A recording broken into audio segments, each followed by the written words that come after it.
dynamic ways to get funding into our farmers. Farmers like to farm, they like to be with their animals, they like to be in soil from 4 a.m. to 7 p.m. How can we make it easier for them to get the funding that they need? How do we advocate for them when there is a disaster? So we have hurricanes. You all recently had a tornado incident, which will affect farmers, and eventually someone from your Department of Agriculture will go to Congress and say, hey, we've had a disaster issue. We want to make sure that there's funds associated or through your appropriations committee for those farmers who are impacted. And that's the type of work that I did as Director of Federal Affairs. And then the fifth U really was me saying to everyone who was my stakeholder, the fifth U is you. We need to be mutually respected. We need to be mutually invested in outcomes that benefit Florida. So that's one role, and I'm not going to take too much longer. I have a consulting firm, Green Sustainable Strong, where I work with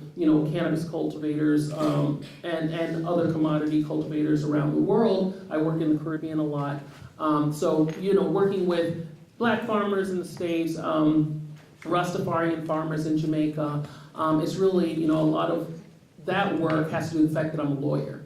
And then they get really, in the cannabis industry, there's some really unfortunate, crappy contracts that get given to the person who is the applicant. Typically in cannabis, the applicant is a farmer. For hemp applications, you have to have a USDA number, typically the last is that, your tax form as a farmer from the last year. Those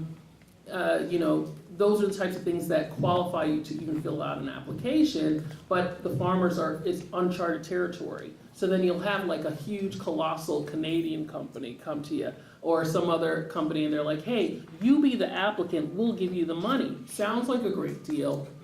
But some of these contracts, it's like, what is the farmer getting? 3%. So I'm the applicant, and you're going to use my financials for the 10 years, 20 years, 30 years that I've been farming, but I'm going to get 3% of this business in a multi-million-dollar, multi-billion-dollar industry. So that's another part of the work that I do, and I do a lot of public speaking and things like that. But when it comes to agriculture, it's really bringing it home to the people who are influencers and decision makers. So you in Congress, whether you're a Republican or a Democrat, again, you eat. These people vote for you. It's a dying industry as far as it's aging out. So you have the average farmer 60 years old. How do we get our young people? That's why I admire you guys so much, because you know already that you want to contribute to feeding this country and keeping us safe.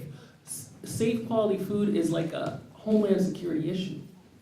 When we get to the point that we're dependent on Mexico and other countries for our food, we're going to be in jeopardy. And that's why we need to make sure that we support you guys as students so that you can continue to feed America.